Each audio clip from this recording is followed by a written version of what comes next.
ഈശോയിൽ ഏറ്റവും സ്നേഹം നിറഞ്ഞ ലൂമിനസ് റേഡിയോയുടെ പ്രിയപ്പെട്ട ശ്രോതാക്കളെ, എല്ലാവർക്കും ഈശോ മിശിഹായ്ക്ക് സ്തുതിയായിരിക്കട്ടെ. നോമ്പുകാല ചിന്തയിലേക്ക് ഏവർക്കും സ്വാഗതം. ക്രൂശിതന്റെ ജീവിതത്തെ പ്രകാശിപ്പിക്കുക എന്നതിൻ്റെ അർത്ഥം അവിടുത്തെ പീഡാനുഭവം നമ്മുടെ ജീവിതത്തിൽ ഏറ്റുവാങ്ങുക, അവിടുത്തെ സഹനത്തിൽ പങ്കുചേരുക, പിതാവിന്റെ മഹത്വവും ആത്മാക്കളുടെ രക്ഷയും എന്ന അവിടുത്തെ ഉദ്ദേശങ്ങളിൽ അവിടുത്തോട് സഹകരിക്കുക എന്നിവയാണ്.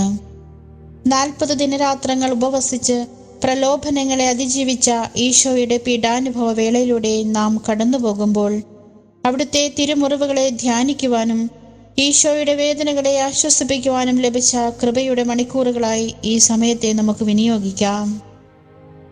യേശയ്യാ പ്രവാചകന്റെ പുസ്തകം 53-ാം അധ്യായം 5-ാം തിരുവചനം: നമ്മുടെ അതിക്രമങ്ങൾക്ക് വേണ്ടി അവൻ മുറിവേൽപ്പിക്കപ്പെട്ടു, നമ്മുടെ അകൃത്യങ്ങൾക്ക് വേണ്ടി ക്ഷതമേൽപ്പിക്കപ്പെട്ടു. അവന്റെ മേലുള്ള ശിക്ഷ നമുക്ക് രക്ഷ നൽകി, അവന്റെ ക്ഷതങ്ങളാൽ നാം സൗഖ്യം പ്രാപിച്ചു. നമ്മുടെ രക്ഷയ്ക്ക് വേണ്ടി ശിക്ഷ ഏറ്റുവാങ്ങിയവൻ, നമ്മുടെ സൗഖ്യത്തിന് വേണ്ടി ക്ഷതങ്ങൾ ഏറ്റുവാങ്ങിയവൻ. ദൈവപിതാവിന് മാനവ സമൂഹത്തോടുള്ള സ്നേഹമാണ് ഈ വചനത്തിൽ നമുക്ക് കാണാൻ സാധിക്കുക. നമ്മുടെ അനുദിന ജീവിതത്തിലെ വേദനകളും സഹനങ്ങളും ഈശോയെ ആശ്വസിപ്പിക്കുവാനുള്ള കൃപകളാക്കി മാറ്റാൻ നമുക്ക് സാധിക്കണം.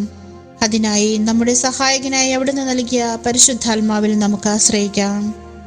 ക്രിസ്തുവിനോടൊപ്പം ക്രിസ്തുവിന് വേണ്ടി സഹിക്കുമ്പോൾ മാത്രമേ സഹനത്തിന് മൂല്യമുള്ളൂ. സഹനത്തെ വിശുദ്ധീകരിക്കുന്നത് യേശുവാണ്.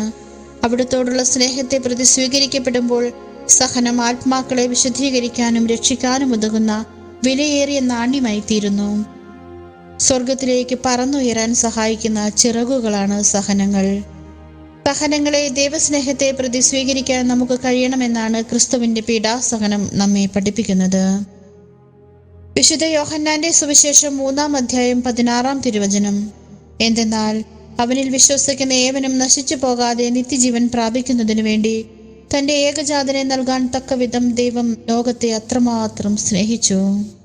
നമുക്ക് വേണ്ടി നമ്മോടുള്ള സ്നേഹത്തെ പ്രതി തന്റെ ഏകജാതനെ പോലും നൽകിയ ദൈവപിതാവിലായിരിക്കട്ടെ നമ്മുടെ ആശ്രയം.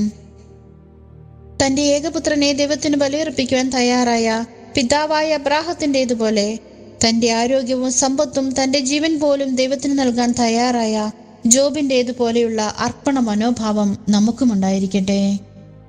വിശുദ്ധ വിൻസെന്റ് ഡി പോൾ പറഞ്ഞിരിക്കുന്നത് പോലെ, സഹനത്തിലൂടെ നമുക്ക് സ്വർഗത്തിലെത്താൻ കഴിയും, പക്ഷേ സഹിക്കുന്നവരെല്ലാം രക്ഷ പ്രാപിക്കുന്നില്ല. യേശുവിനോടുള്ള സ്നേഹത്തെ പ്രതി സഹിക്കാൻ സന്നദ്ധത കാട്ടുന്നവർക്ക് രക്ഷ ലഭിക്കൂ. അവിടുന്നാണല്ലോ നമുക്ക് വേണ്ടി ആദ്യം സഹിച്ചത്. അതേ സഹോദരരെ, തനിക്ക് സ്വന്തമായി ഉണ്ടായിരുന്നവരെ അവൻ സ്നേഹിച്ചു, അവസാനം വരെ സ്നേഹിച്ചു. പ്രിയപ്പെട്ടവരെ, നമുക്കും പരസ്പര സ്നേഹത്തോടെ ആയിരിക്കാം.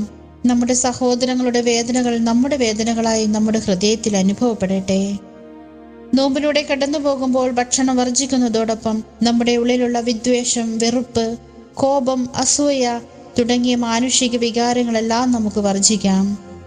റോമാലേഖനം 5:7-8 തിരുവചനങ്ങൾ: നീതിമാനു വേണ്ടി പോലും ആരെങ്കിലും മരിക്കുക പ്രയാസമാണ്. ഒരുപക്ഷെ ഒരു നല്ല മനുഷ്യന് വേണ്ടി മരിക്കാൻ വല്ലവരും തുനിഞ്ഞെന്നു വരാം. എന്നാൽ നാം പാപികളായിരിക്കെ ക്രിസ്തു നമുക്ക് വേണ്ടി മരിച്ചു. അങ്ങനെ നമ്മോടുള്ള തന്റെ സ്നേഹം ദൈവം പ്രകടമാക്കിയിരിക്കുന്നു. യഥാർത്ഥമായ ഹൃദയത്തിന്റെ ആഴത്തിൽ നിന്നുള്ള ഉപവാസവും പ്രാർത്ഥനയും പരിത്യാഗവും നാം ഓരോരുത്തരിലും ഉണ്ടായിരിക്കട്ടെ. തന്റെ സഹോദരന് വിശക്കുകയും ദാഹിക്കുകയും ചെയ്യുമ്പോൾ കഴിക്കാൻ ഭക്ഷണവും കുടിക്കാൻ ജലവും നൽകുന്നവരായിരിക്കട്ടെ നാം ഓരോരുത്തരും. ലോകത്തിൽ ഒരു സൃഷ്ടിയും പരിശുദ്ധ കന്യകാമറിയത്തെക്കാൾ കൂടുതലായി ദൈവത്തെ സ്നേഹിച്ചിട്ടില്ല. അമ്മയെപ്പോലെ സഹനത്തിൽ ധൈര്യം പ്രകടിപ്പിച്ചവരുമില്ല.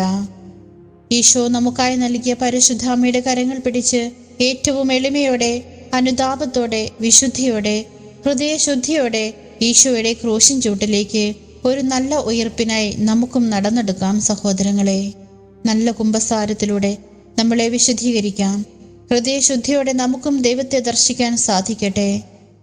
വെറോനിക്കായെ പോലെ ഈശോയുടെ തിരുമുഖം തുടയ്ക്കാൻ, ഈശോയുടെ കൂടെ നടന്ന ഭക്തസ്ത്രീയെ പോലെ ഈശോയെ ആശ്വസിപ്പിക്കുവാൻ നമുക്ക് ആഗ്രഹിക്കാം. ഹൃദയം കൊണ്ട് ഈശോയുടെ കൂടെ ആയിരിക്കുവാൻ ഈ നോമ്പുകാലം ഈശോ നമ്മെ ഓരോരുത്തരെയും അനുഗ്രഹിക്കട്ടെ. നോമ്പിലെ നോവും അൻപും നമ്മുടെ ഹൃദയങ്ങളിൽ ഉണ്ടായിരിക്കട്ടെ. ആമേൻ.